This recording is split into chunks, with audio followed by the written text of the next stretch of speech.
Hello everybody! Oh my gosh, episode 20 na! I'm going to take this opportunity to answer some of the questions or kapag nag-comment kayo sa aking videos, so let's get talking.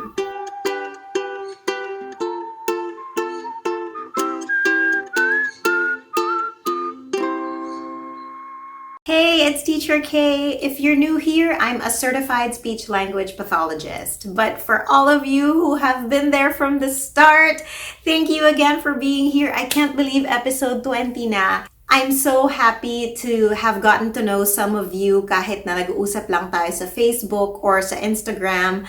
Or sometimes I get to respond and discuss with you when you comment sa aking mga videos on the YouTube channel. I love reading and answering all your questions when you comment kasi it gives me the opportunity to not just be talking one way, to actually be able to respond and see, do you guys have clarifications? Meron ba akong na-miss doon sa mga sinabi ko? And so I would like to share some of the questions that I thought were really good na baka nakalimutan kong isama dun sa episode or, I wish I talked about that. Just in case, yun din pala yung tanong nyo, but nahihiya kayong magtanong. So the ones that I'll be reading are mostly from the YouTube comments kasi public yun eh. I'm not sure that I can talk about the ones who messaged me privately on Facebook. So I'm going to start with this one with regard to my autism episode. Actually, takot na takot akong i-release yung autism episodes ko because autism is very taboo still here in the Philippines. It's a very sensitive topic, and I think because hindi pa rin talaga widespread na pag-uusapan, so not a lot of people understand what it really is, and they have a lot of preconceptions about what it is. Kaya before I even came out with my 2 autism episodes, I really made sure and I reviewed the literature. I redid my research just to get a refresher on things para sure ako na tama talaga yung mga masishare kong mga information sa inyo. But I want to respond to this comment, which was actually a reply to another comment. So the original comment said, this is something that everybody should know. To which itong comment na magre-respond ako said, no it isn't. Kids shouldn't be brainwashed believing they have autism before finish developing. So I think ang gusto niyang sabihin is, baka the concern is that misdiagnosis. So what I told this person, so syempre gusto ko ma-clear na wala naman akong bine-brainwash, wala naman akong sinabing gusto ko kayong i-convince na ito yung tama.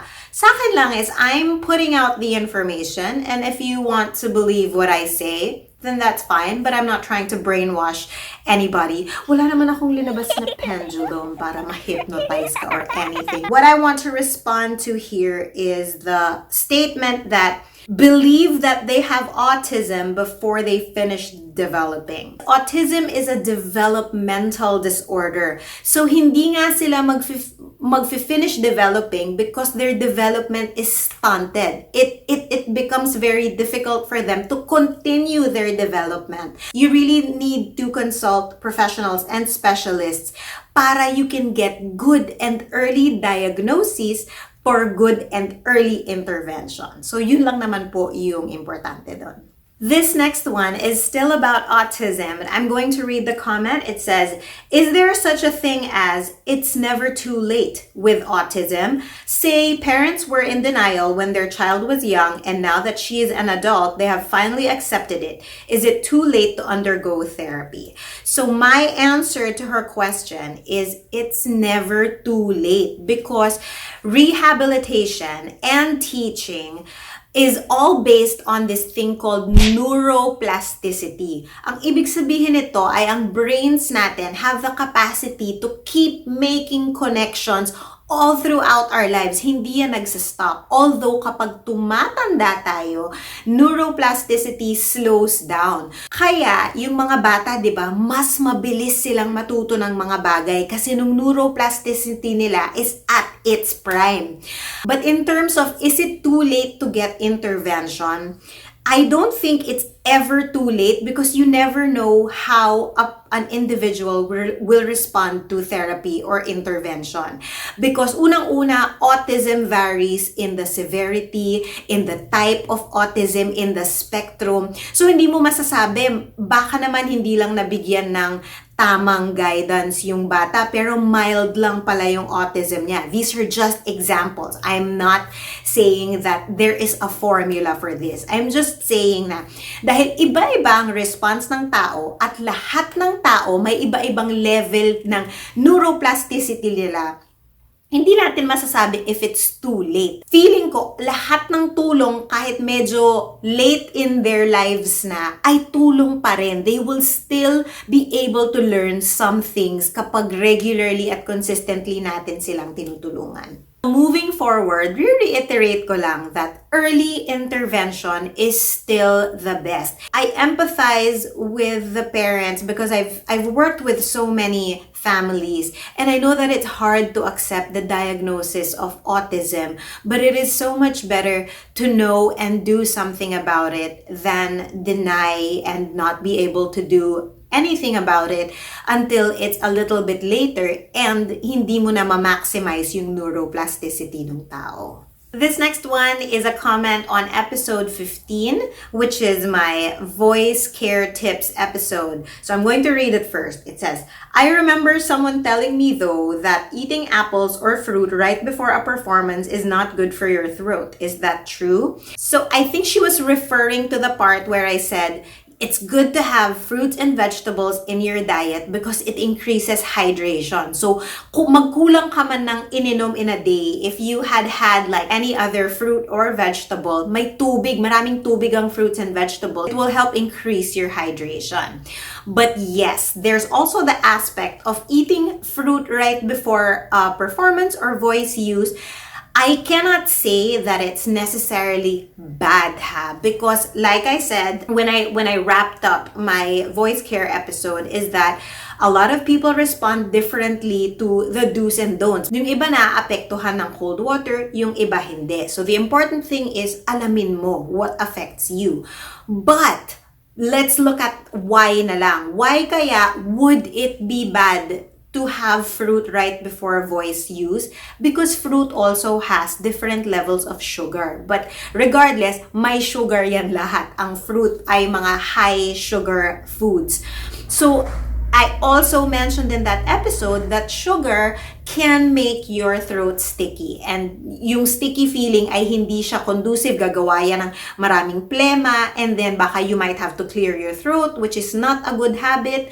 And then also, syempre kapag medyo malagkit yung lalamunan mo, hindi siya comfortable. This next one was one of the more recent comments on my first episode, which is the top 5 tips to get your child talking. This one says, what do you think of baby sign language? So I don't have much professional experience with baby sign language because there's actually like a prescribed list of para siya talagang parang let's say ASL or American Sign Language. Meron siyang dedicated actions, gestures to mean a certain thing. But some of them are medyo natural for us to use kasi very intuitive yung pagkagawa ng gestures. For example, yung mga all done or tapos na, tas gaganyan ka sa hands mo. Or kapag gusto mong sabihin na eat or kain, tapos gaganyan ka sa bibig mo. So, di ba, we really do that naman talaga because it's an easy gesture to understand. Pero yung actual baby sign language, hindi ko po siya ginagamit. And I know that a lot of people just do it to bridge that time na hindi pa sila nagsasalita but they can already attempt to do gestures. So it's good for gestural development to include gestures in our communication with them. I think lang na the danger here is baka we might rely on gesturing too much. Tapos by the time na sobrang comfortable na sila gesturing everything with you, hindi na nila makita yung need to verbalize. So always when using gestures, especially with typically developing children, we want to make sure na sabay natin tong gagawin with a word or the spoken counterpart. So even when we do this, we'll say, tapos na? Or wala na? Ang alam ko ring other uses of baby sign language are for some of the children who have a disorder. So nakikita na, so maybe by the observation of the doctor and the clinical impression of the speech pathologist is parang the prognosis for spoken language is not so good. So you may want to approach it from a different aspect, and that is using baby sign language. So I have only tried using this once with a client I had with Down syndrome. Nahirap talaga siya with spoken language but responded very well with gesture. So I didn't get to learn the actual baby sign language, like the whole set of vocabulary ng gestures, but I did try to use a lot more gestures when we communicated. And this next one is a comment on just last week's episode, and it says, "Hi Teacher Kaye, a ninang of my toddler gave him simple puzzle toys, 3 shapes lang naman, square, circle, and triangle, but napansin ko hindi siya masyadong interested. I mean, he tried naman and he was able to match the shapes, pero after ayaw na niya and it seems like he's not interested. Is that normal?" Mommy, it's okay, super normal. So it's possible na yung anak nyo hindi lang na-challenge na doon sa toy, because like you said, he tried it and then he was able to do it. So baka parang sa kanya, dali naman yan. Of course, we don't really know what he's thinking, but there's also the aspect of wala lang, personality-wise, hindi lang niya masyadong type, and that's okay. Like, we can't force our children to like the toys that we give them. That's why it's important to, number one, like I said in scaffolding, is find their zone of proximal development. So talagang akma pa ba itong toy na ito sa age level niya or sa skill level niya? Because if it is too easy, parang sa kanya, ano pang gagawin ko dito? I have done everything that I can possibly do with this. Pero if it's too hard din naman the toy and you give it to them, so baka hindi nila malaro to its maximum, like yung actual purpose ng toy. And so, hindi naman masasayang because, you know, whatever they do with it, if they still try to manipulate it, is still exploration. But it's completely normal.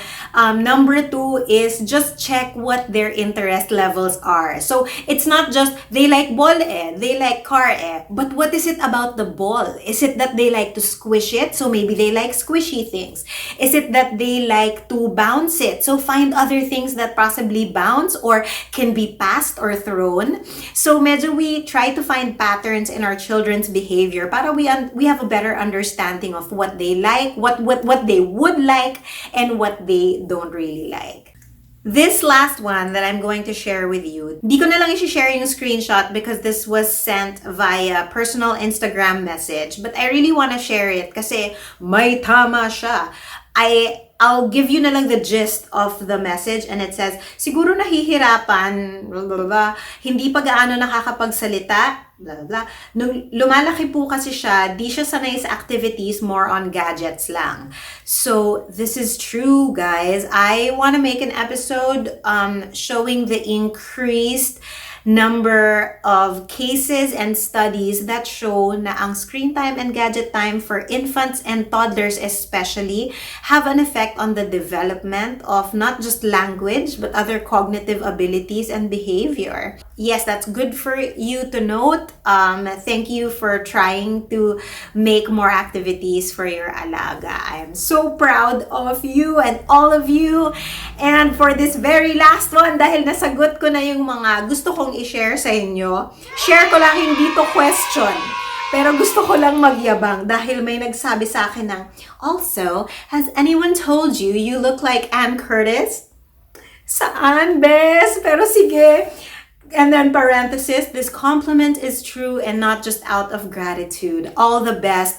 All the best talaga. So thank you for joining me on episode 20. Sobrang na-enjoy ko answering your questions. I wish you guys would communicate with me more. I would love to hear more from you guys. And I hope that you can like and subscribe and share. I hope na yung mga clarifications ko dito ay makakatulong pa sa inyo in case yun din yung tanong nyo sa utak nyo pero nahihiya kayo to come up to me. But just to let you know, wag po kayong mahihiya if you don't feel like commenting on the public YouTube channel. You can always reach out to me at Teacher Kaye Talks on my Facebook and Instagram accounts. And thank you for still being here. Promise, sobrang valuable niya sa akin. Valuable kayo lahat sa akin. I am so proud of you for always continually wanting to learn more for your children. And that's it. And happy talking.